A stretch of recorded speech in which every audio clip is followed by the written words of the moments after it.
சீமான் பேசும் வீடியோவை பார்த்து சீமான் போலவே பேச முயற்சி செய்யும் வெளிநாட்டவரின் வீடியோ சமூக வலைதளங்களில் பரவி வருகிறது. பூமி தாயின் மார்பில் இருந்து வருகிற அந்த பால் உலக உயிர்களின் தாய்ப்பாலடா. எனக்கு சீமான் விஜை பொலிட்டிக்ஸ் லேன் பண்ணணும் பதிக்கிறேன். நல்ல கஷ்டம் வாங்க நல்ல கத்துறாங்க.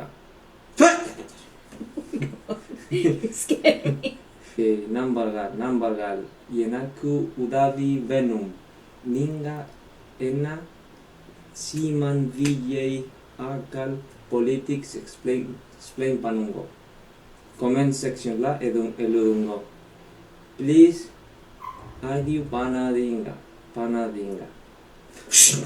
சீமான் அவர்களின் உரையை பார்த்து அவரை போலவே பேச முயற்சி செய்யும் ஒரு வெளிநாட்டவரின் காணொலி இணையத்தில் வைரலாகி வருகிறது.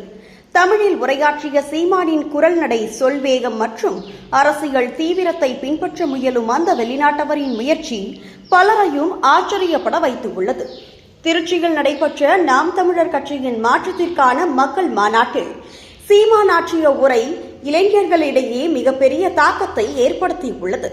குறிப்பாக சுமார் 5 லட்சத்திற்கும் மேற்பட்ட இளைஞர்கள் ஒன்று கூடியதாக கூறப்படும் இந்த மாநாடு கட்சியின் வரலாற்றிலேயே மிகப்பெரிய திரளான கூட்டமாக பார்க்கப்படுகிறது. இதற்கு முன்பு நடைபெற்ற கூட்டங்களை காட்டிலும் திருச்சியில் நடந்த இந்த மாநாடு அதிகமான பங்கேற்பை பெற்றதாக கட்சி வட்டாரங்கள் தெரிவிக்கின்றன. சீமானின் உரை தமிழ்நாட்டை தாண்டி உலக தமிழர்களிடம் எதிரொலித்து உள்ளது. வெளிநாடுகளில் வாழும் இளைஞர்கள் கூட அவரது பேச்சின் தீவிரம், தமிழ் சிந்தனை மற்றும் அரசியல் நிலைப்பாட்டால் ஈர்க்கப்பட்டு உள்ளனர். அதற்கு சாட்சியாகவே அவரது உரையை பின்பற்றி பேசும் வெளிநாட்டவரின் வீடியோ சமூக வலைதளங்களில் வேகமாக பகிரப்பட்டு வருகிறது. ஒரே தலைவர் என்ற அடையாளத்துடன் இளைஞர்களை ஒருங்கிணைக்கும் திறன் சீமானுக்கு இருப்பதாக அவரது ஆதரவாளர்கள் தெரிவிக்கின்றனர்.